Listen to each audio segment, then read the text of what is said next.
I guess the question was inevitable.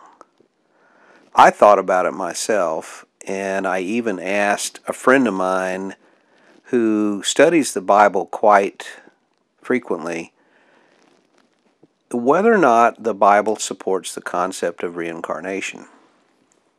This is a gentleman that studied the seminary, and he goes through the Bible quite carefully, going back to the original translation. And I'm not really sure what he told me. I think he told me that the Bible's not real clear about reincarnation. I think his conclusion was that reincarnation is not real, that according to the Bible it doesn't happen. I have another friend who just recently studied it, and he wrote me an email and explained that it's reincarnation is laughable, that the Bible doesn't support the concept at all. I sent an inquiry several months ago to the Catholic Church and asked their opinion. I did not get an answer back. I did read some stuff on the internet, though, where there are scholars who claim that the church at one point taught that reincarnation was a valid concept. And then at some point, one of the popes came along and said, no, we're not going to teach that anymore. So I don't know if that means that they just changed the church doctrine, or did somebody study the Bible more thoroughly and say, well, this is really not supported. I don't know. I'm not a scholar when it comes to biblical theology or understanding of the biblical of the scriptures. I'm not an expert. I don't know what it says. I do know that a number of people who I respect have looked at it, and they say generally, no, reincarnation is not supported in the Christian theology. Now, that doesn't mean there aren't other religions around the world that believe in reincarnation. As a matter of fact, there are a bunch of them. And I'm not smart enough to name them off. I don't know exactly which ones they are. I think people that listen to this know better than I do, and I'm not gonna give a list. I have some idea, but I'm not going to give a list because I haven't studied these religions. I'm not an expert. I will say this. A number of years ago, I spent some time with some missionaries who were trying to educate me with respect to the Mormon Church. And they explained to me that the Mormons do believe in a sort or type of reincarnation. Now, recently, I've approached 2 or 3 people that I know that are Mormons, and I asked them, does your church believe in reincarnation? And all of them said, no, we don't believe that. Now, what these missionaries told me, and maybe I misunderstood, but what these missionaries told me is that we have a soul, and this soul is sent to earth.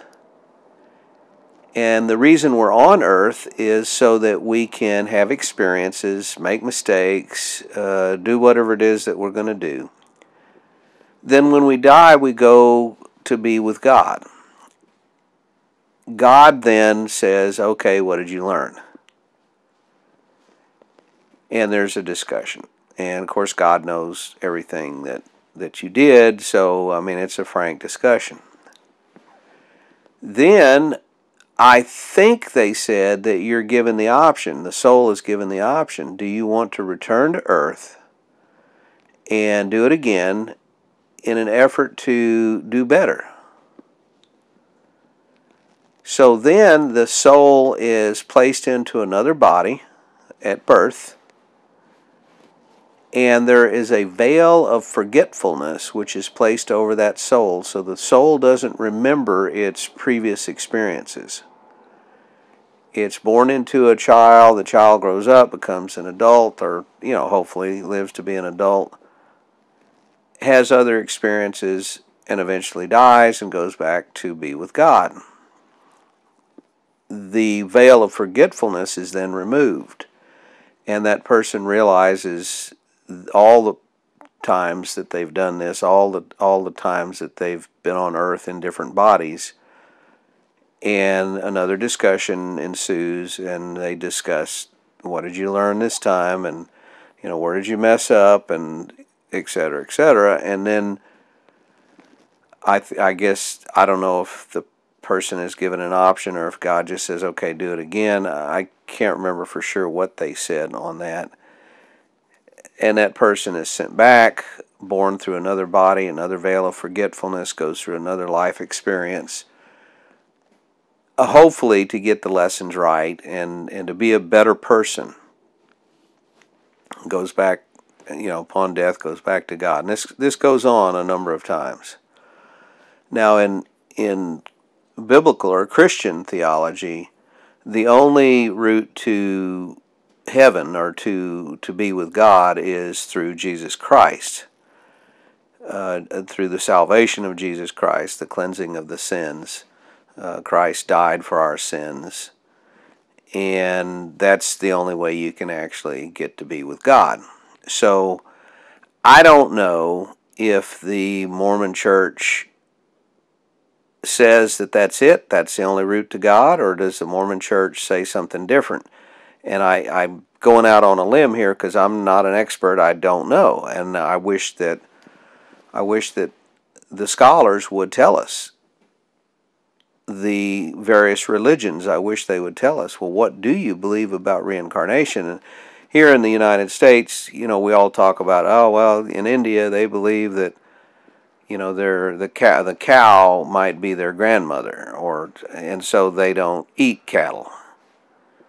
I don't know if that's true. I've never been to India. Does that mean they're all vegetarians? I don't know.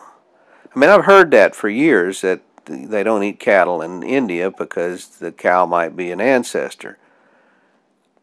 I wish somebody, an expert, would tell me if that's true or if that's just something that you hear. I mean, is that one of those things where a guy wakes up in a bathtub of ice and he notices that his kidney's been removed, that he's being used as a donor, unsuspecting donor? Well, I talked to a friend of mine who is a organ transplant coordinator, and he says there's no way.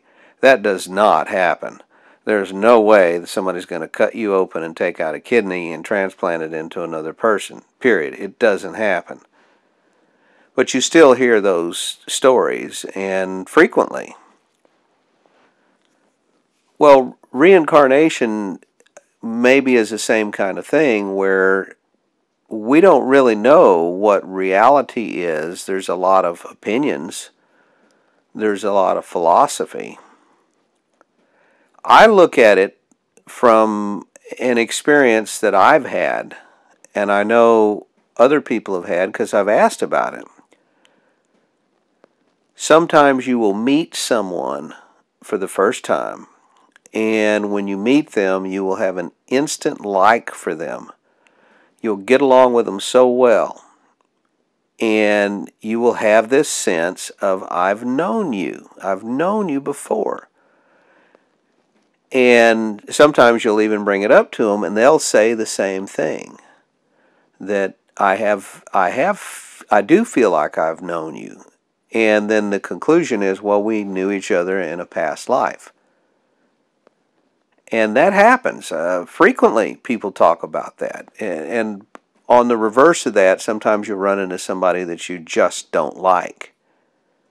Same thing, you have an instant dislike for them, and the theory being that, well, you crossed them in a previous life, or, you didn't like them in a previous life, or whatever.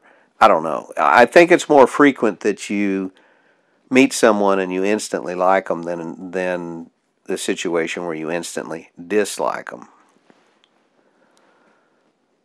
But that experience people talk about all the time.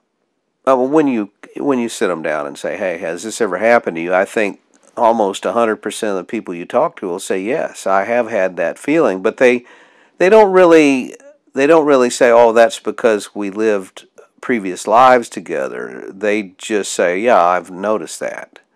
They don't know why it is. Now, what do you do when you run into somebody who you get along so well with and you feel like you have known them before? Well, typically you strike up a friendship. Sometimes it becomes a very deep friendship, and you trust that person. Why is that? What is, and could it simply be, let's assume reincarnation is not real. Could it simply be that there's certain chemistry that goes between people? And when I say chemistry, I mean actual bona fide chemistry. The human body is nothing but an electrochemical system anyway. And we do put out pheromones. We put out odors that another person can pick up. And sometimes you put out an odor that is acceptable to another person, and sometimes it's offensive to another person. And different people appeal to other different people. I mean, you can take one person and literally parade people through there and sniff them. You know, they sniff this person, and a certain percentage will say, ugh, and a certain percentage will say, yeah, I like that. On a completely different level, I mean, I'm talking about sniffing, but on a completely different level, I think that we do put out energy fields that are part of our psyche, part of the way we're made up, and people can pick up on that energy. We all have the energy, and it's talked about as an aura. It's absolutely real and is photographed through what's called Kirlian photography. You take a picture of a person with Kirlian photography, and so it involves recording the electrical activity that surrounds a person. And sometimes people have a very dark aura, sometimes they have a very light aura. Depending on their emotional state, it's big, it's small, it has different colors. Interesting thing about that is that if you take two people that really like each other and bring them close together, their aura changes, and this is photographable. You can actually see the images. If they love each other, that aura can be completely different. If they dislike each other, then there's another aura. In the testing, they have found that even plants have these auras, and it's interesting to note that in some of the experiments, they would take a plant and take a pair of scissors and cut a leaf in half. And then with Kirlian photography, you record the image, and where the leaf was, the aura remains for a period of time. Not indefinitely, but it remains for a period of time and finally shrinks away. What's up with that? I mean, what are these energy fields? Now, if you have energy fields, auras, and that's scientifically provable. Maybe when you run into somebody and you feel like I've known you before, maybe it's strictly the biology or strictly the auras, strictly the connection that you have due to that chemistry. But I would ask the question, why? Why do some people have that connection and some people do not? And in some cases, it's very powerful. In some cases, it's truly remarkable, and you can feel it. Why is that? I also believe, and I don't know if this has been scientifically proven or not, but I also believe that when you find two people that have this meshing of the aura, and or the biochemistry, they are better at communicating telepathically. I say better because I think all human beings have telepathic capability. We just don't pay attention to it. We don't use it. And there have been studies done, this is a classic study where they sit two people down, one on each side of a screen where they can't see each other. And they lay out playing cards like an ace of diamonds and so on and so forth. They lay out 4 cards. On each side of the screen they have the same 4 cards. And the first guy picks one of the cards. And the guy on the other side of the screen is supposed to telepathically read which card the other fellow picked up. Well, probability would say if you have 4 cards, you have a 1 in 4 chance of being right. That's a 25% chance of picking the right card. What they found in the study, though, is that some individuals, not all, but some individuals can pick more than 25% correct. They can do 50%, sometimes 75% correct consistently. I'm not talking about one time, which would be a fluke, but I'm talking about time and time again, so that you know that it's not just it's not just probability. It's above probability. You get into whether or not the test is significant, and you can do all kinds of analysis of variance, statistical tests on the results to determine whether or not the results are real. And that's all mathematical proof that what you're seeing is not just the effect of tossing a coin. If you toss a coin, heads or tails, over a period of time, you're going to get 50% heads, 50% tails, maybe a little bit leaning toward one or the other depending on the weight of the coin, but it's going to be pretty much 50-50. It's not going to be 75-25. Now, if you toss it 3 times, it could be 75-25, or 4 times, it could be 75-25. And that wouldn't necessarily be a significant test because you don't do enough trials. But if you do hundreds and hundreds and hundreds of trials, you'll find out that tossing a coin, half the time it's tails, half the time it's heads.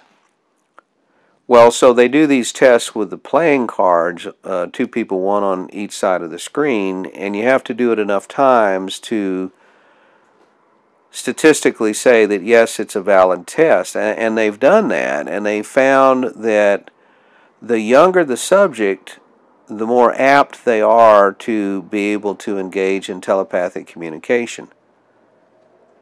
Isn't that interesting? The idea being that maybe we're all born with this ability, but over a period of time, it's trained out of us by society. Either you don't need it, or you don't use it, or you're told it doesn't work. Telepathy apparently is a real thing. Now the question is, why do you have a telepathic connection with certain people and not others? Now, if you live in the same household with somebody, you get to know their habits, you get to know what they're likely to do, you can begin to second guess and think ahead as to what they're likely to say or do, etc. But that's not what I'm talking about. I mean, that happens all the time between couples and within families. Everybody's experienced that, pick up the phone at the same time and I knew where you were. Well, because after work the guy goes to the bar every day. So therefore, having a telepathic image that he's at the bar is not a stretch. I mean, that's something that you just figure out because that's what his habits are. But I'm saying that there is some evidence that certain individuals have a telepathic communication between them, and it doesn't seem to matter what the distance is. I mean, it could be across town or it could be across the country. And there's plenty of studies that show that family members sometimes will recognize that a loved one has been killed in a car accident or has had a traumatic event or something. They'll get the message hundreds or thousands of miles away telepathically. And so I think that's real. And there's a lot of circumstantial evidence, but there's some scientific proof that that kind of stuff takes place too. So the question is why? And it could simply be this aura biochemical connection, or maybe it's because these people are connected some kind of way with their soul, and that their soul has gone in previous lifetimes together. Now, people that study this kind of stuff, they say that souls cluster. You don't necessarily get separated from the souls that you knew in the previous lifetime. Like, one person could be born in China, another person born in Russia, another person born in Zimbabwe. But apparently, according to the people that study this, apparently that's not the case, that you tend to be born in the same circles. I don't know if that's true. I don't know how you would prove a thing like that. That may be just pure conjecture. The book series, Look for Me, I Will Find You, Missing You, and Everything to Me, is based on the premise that we do have souls that travel through time, through different lives, and they connect up. And that's really the premise of my story, is that these two characters, Wallace and Lori, realize in 2008, October 24th, 2008, that's the opening chapter, Wallace is about to kill himself, which is a traumatic event. For a person to get to that point in their life, it's pretty traumatic. He's about to kill himself, and Lori's driving down the road. She's never met the guy. She's driving down the road. She has a flat tire right in front of the cemetery where he's seated about to shoot himself. She sees his car, has no idea what's going on. She sees his car. She's got a flat. She thinks, I'll go get some help. She doesn't have a spare tire. Or actually, she has a spare, but it's got no air in it, which is not unusual. She goes into the cemetery, sees this guy sitting there with a gun to his head, and she basically talks him out of shooting himself. Well, she has a connection with him that they don't realize they have. Since they're strangers to one another, they don't realize they have this connection. So I use the device where he's about to shoot himself, and she says, "What's so wrong?" And he says, "This is not something you tell a perfect stranger." And she says, "Well, we wouldn't be perfect strangers if I kissed you." So she kisses him. Now, this is something that's just completely unlikely to happen in real life. I mean, you're not going to run into a guy that's about to shoot himself, and two, when he's about to pull the trigger, that's the last thing you're going to think about doing. But I needed a device where I could connect these people quickly, and through that kiss, then they magically exchange this understanding that they both come to, that they've lived together before in previous lifetimes. And I use that device throughout the books. This is the way that they communicate.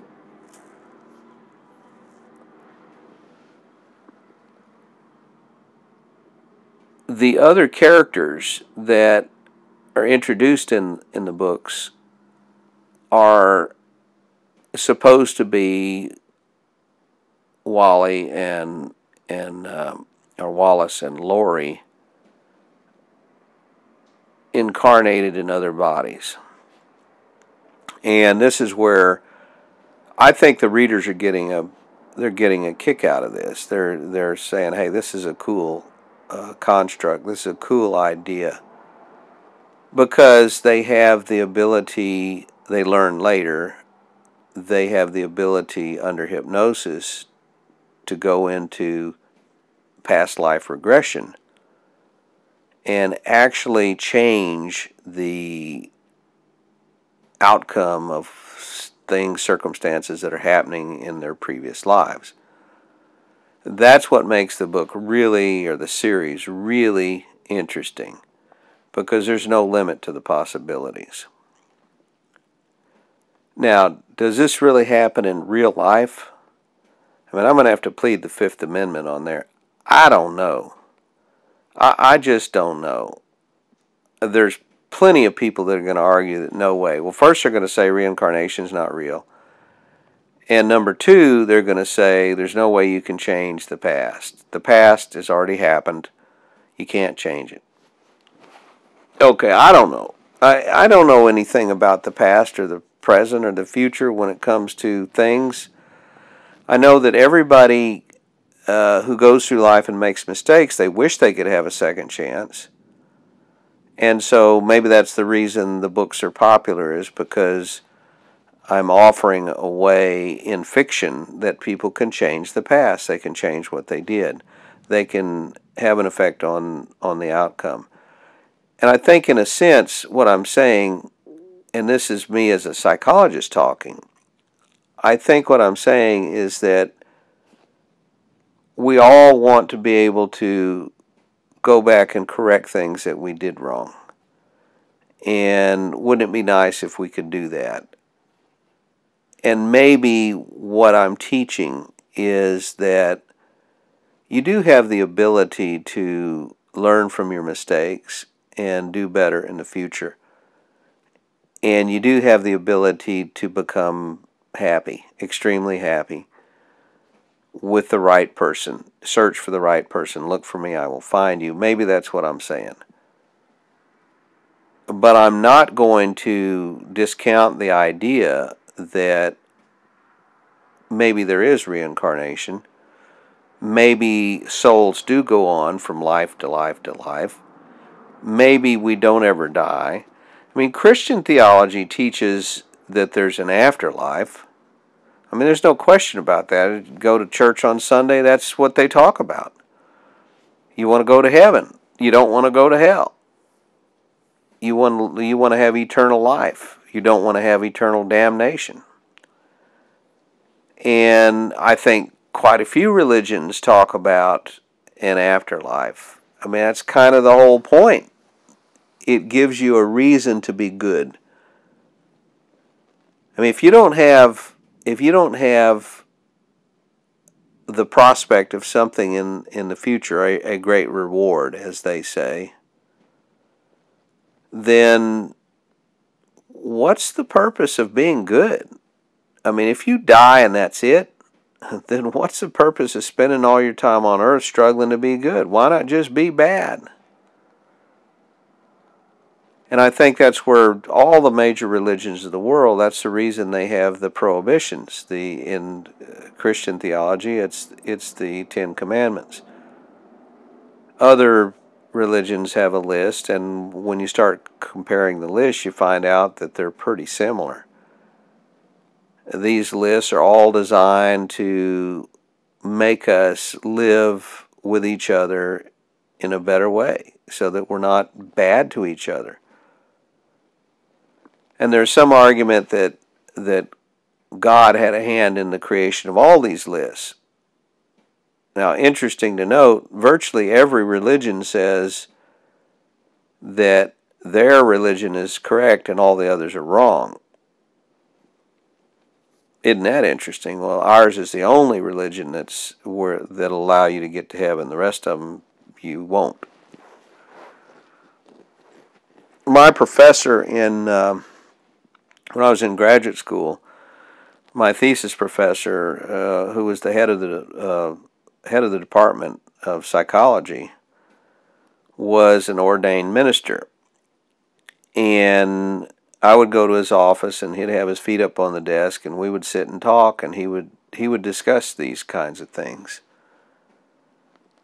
And he had studied it, and I don't know what kind of conclusions he had. I mean, we had some great discussions about, isn't it interesting that religions have these lists of bad things, lists of stuff you aren't supposed to do, and they're so similar from religion to religion.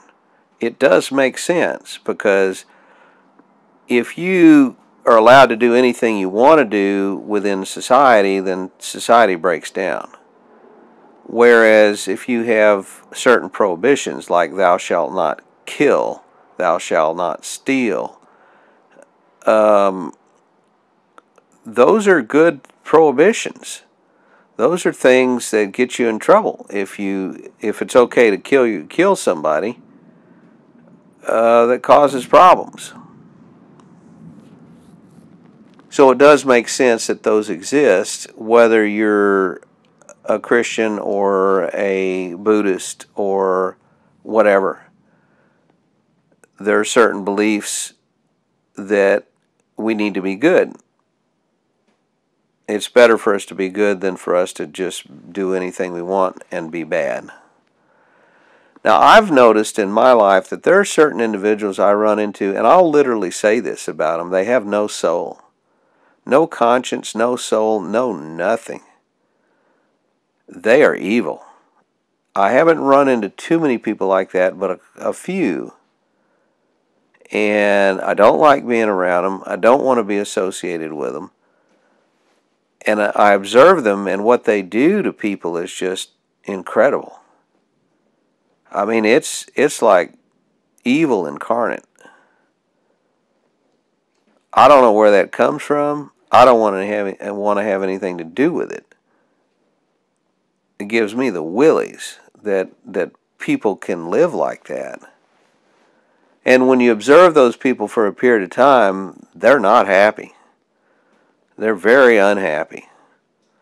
That's just like a con man, a guy that spends all his time conning others out of money. They seem to get off to the con. They enjoy the con. They enjoy fleecing others. They think they're smart because they can trick or fool somebody into giving them their money. But in the long run, they're very unhappy people. Unless they have no conscience. If they have no conscience and no soul, then it doesn't seem to bother them one way or another. They don't appear happy, but they don't appear as unhappy as the guy that's got a little inkling of a soul. And that would be true of criminals that go around and rape and kill and pillage and do drugs and sell drugs to babies, and those folks, they end up not being very happy. And you can imagine if we had a world with no religion and a world with no prohibitions such as the Ten Commandments, it could be a mess. Now, what does reincarnation have to teach us? Let's assume reincarnation is real. Let's assume that there are old souls, that there are people who have gone through this again and again. And speaking of old souls, I mean, sometimes when you meet someone, you have a discussion with them, they're completely different than most, and you'll walk away saying, well, that guy's an old soul. He's been around. And I think, I sense that about certain people. I think that for some reason, some individuals have a greater depth of personality than others. I mean, light years greater. They're a whole lot more interesting to be around, and when you find people like that, I mean, their friendship is to be cherished. It's a rare thing. So, and we use the word, that's an old soul. Well, what does that mean? Does that mean he just happens to be really smart and he learned things and he's just a cut above the average person? Or does it mean that his soul goes back into other lives? So let's make the assumption that reincarnation is real. There have been hypnotic studies where a person is hypnotized and he's taken into past lives, so past life regression. and they learn about things they might have been in the past. So generally, there's a hypnotist sitting there talking to this person that's put into hypnosis or a hypnotic trance, and they discuss what he might have done in the past. I know an individual. I've known him for, I want to say 20, 25, maybe 30 years. And he and I have had a lot of discussions, and reincarnation is something of interest to him. He feels that he was once a German officer who was killed in World War II. He has an intense understanding of that. Now, I don't know whether that's because he's read a lot about it, but he told me that he went into a gun store one time, and there was a particular pistol that he had never held. This is when he was pretty young, had never held this particular pistol. And I don't remember what it was. I think he told me it was a Luger. I don't really know guns, so I don't know for sure. But the clerk at the gun shop showed him the gun, and this individual, this guy I know, took that gun apart. Click, click, click, click, just totally took it apart down to all its parts and reassembled it. And what he tells me is that he had never picked up a gun like that before. It's the first time in his life. The clerk was amazed because apparently that particular gun, even though most guns you can break them down, you have to know how to do it. There are certain steps that you have to take. And apparently he did that without hesitating. He also told me that he opened up it was a German field manual. He had never seen the field manual, and he opened it up and he started reciting stuff that was in the field manual. Like, well, he would say, well, on page such and such, there's a diagram of thus and so approach in battle, and flip to it, and there on that page would be exactly what he was talking about. And he did that enough times where it was like, okay, well, this guy's obviously lying. He's seen that book before. He's studied it. But he says no. He says no, he's not lying, that he really did know what was in that field manual before he picked it up. He believes that that's as a result of having lived before, having been in a state of reincarnation. And he went and had a number of hypnotic sessions done. And he and another guy, a therapist, were working on it, and they said they scared themselves. Some of the stuff that they learned and did, they said it was very scary, and they quit doing it because they were frightened by what they were learning from his past. Now, none of that is scientific. This is just an anecdotal story. But I know this gentleman personally, and I don't believe he's lying. I just don't. I don't know myself personally whether or not reincarnation is real or not. I sometimes get a sense that it is, a feeling that it is. Then I go and talk to people and they say, well, it's not supported by the Bible, or it's not supported in this theology or whatever. And they give you the example of, well, if there's so many souls, how do we have so many more people today than we did before? And I think the answer to that is that new souls are being created all the time, and so you can have an expanding population. But that's where the old soul, the guy that was in the beginning round of creation, he's bounced through it time and time again. Who knows how many lifetimes, how many thousands of years he might have been reincarnated. I don't know. In my story, I'm suggesting that the characters Dub and Meallan are the first lifetime for those particular souls. And they meet each other right before this battle. She talks about a dream she had that he's going to get killed in the battle. And they establish this lover's pact of, if anything happens, look for me, I will find you. And as a result of that pact, then for the next 1,000 years, they keep coming back together again and again and again.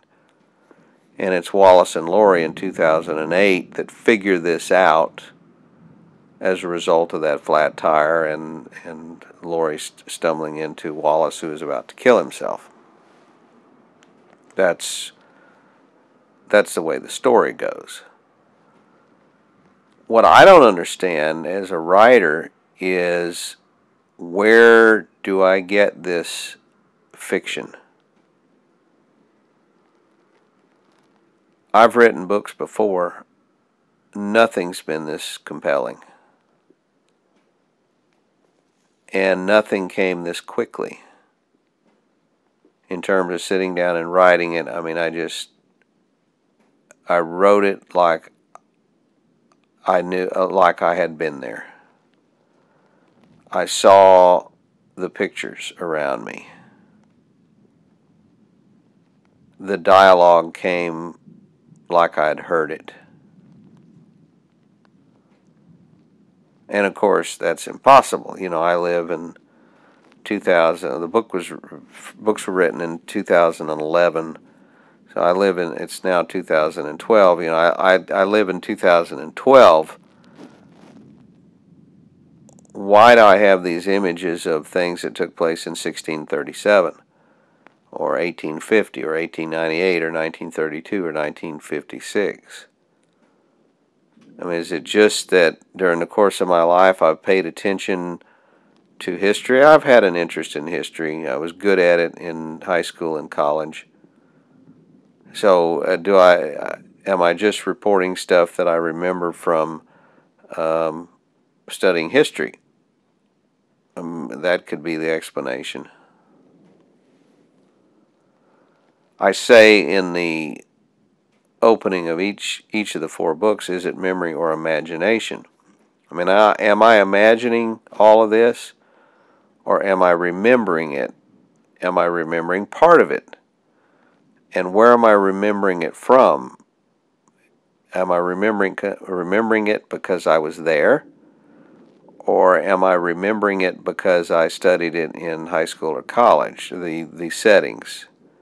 I don't know. And it would be difficult for me to analyze where that information comes from. I can't say, oh, well, I sat in a class and this is what we talked about. I can't point to that. It's been too many years since I sat in those classes. And also, I'm pretty sure that we didn't really discuss these things. We discussed, like, the Spanish-American War is in the books, or one of the books, and yellow journalism. Well, I know I studied that. I remember studying that. Hearst and Pulitzer.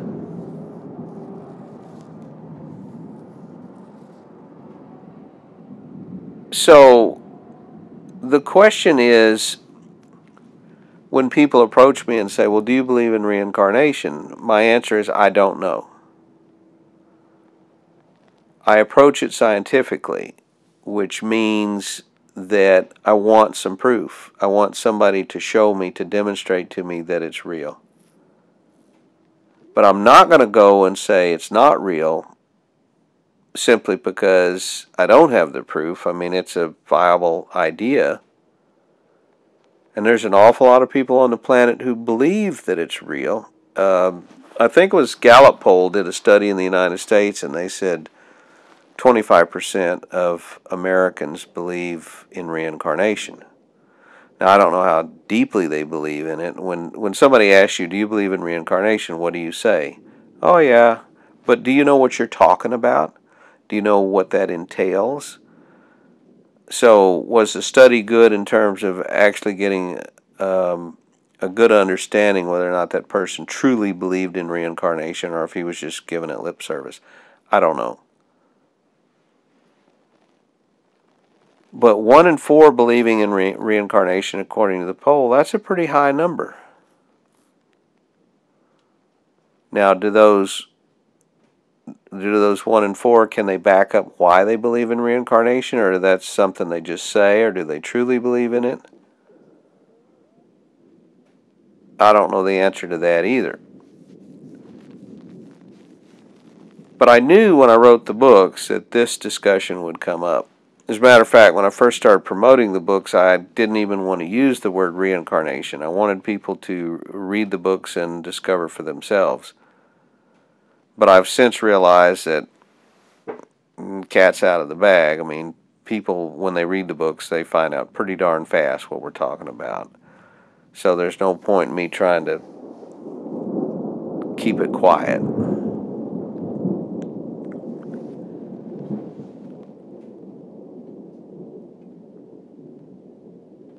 What I would like is for somebody to present to me a scientific case for reincarnation. Some evidence that this kind of thing is real. And I know there's stories. I know there are people that say, oh, yeah, I was so and so, somebody famous. And there are pictures floating around where individuals look like somebody that lived in the past. That can all be explained with genetics and physiology. And this happens too. Walking around on the planet today, you'll have actors, famous actors, and you'll have a lot of people that look like them. And then some people that don't look like them, but they have some features that are similar, and their friends will say, oh, well, you look like so-and-so. I was told the other day that I look like Charles Bronson. I don't see that at all. But I've heard that a number of times during the course of my life. I don't see it. I've also been told that I look like George Strait. Again, I don't see it. I mean, there might be some similar features, but if you put us side by side, we don't look at all alike. I don't think. Whereas others will swear, oh, yeah, you do. Well, I think part of that is that they're focusing on certain features that two people might have that are similar to one another, eyes or hair or something. I do have a quirk. My hair grows really fast, and my hair is on my forehead all the time, and so I use my hand to push it out of my face constantly. Well, I've been reminded that Bobby Kennedy did that a lot. Okay, so why is that? Well, I mean, he was Irish. I'm Irish. Maybe there's some genetics there that causes your hair to grow fast and fall in your face. There are plenty of people that don't have fast growing hair that doesn't fall on their face, and there are plenty of people who do. But maybe there are more people of Irish descent that have that. Now, I say I'm Irish. I mean, I'm half Irish and half German. On my father's side, they were completely Irish. On my mother's side, they were completely German. And my grandfather came from Pennsylvania and moved to Vernon, Texas. He was a farmer and a blacksmith.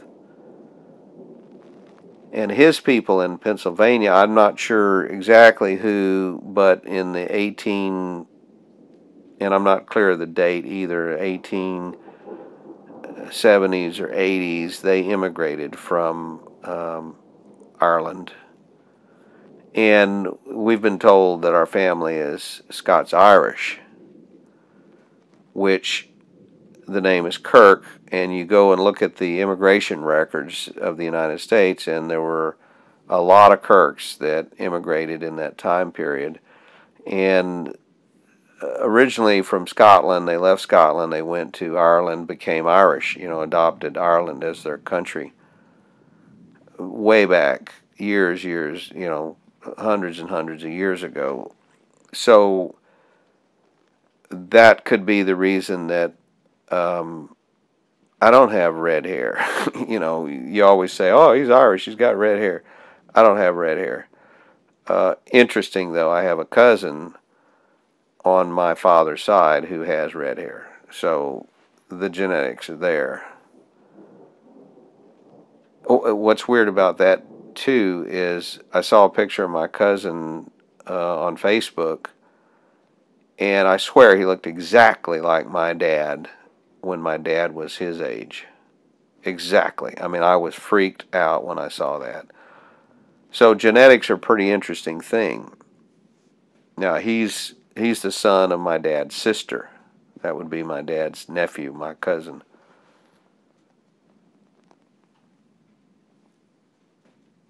So genetics and physiology and biochemistry, all of that plays a role in who we are. And they say that the acorn doesn't fall far from the tree. That's absolutely true. Take a jump, a leap from that, and say, what about our soul? What is the soul anyway? It's our consciousness, it's our essence, it's what makes us who we are. The religions of the world talk about your soul going into an afterlife. And as I point out in the book, if there's an afterlife, why couldn't there be a before life? What begins the soul? And some would argue, well, God created your soul. Okay, I accept that. But when did he create it? Did he create it on the day that I was born? Or did he create it 1,000 years ago? I'm not sure that I can answer that question.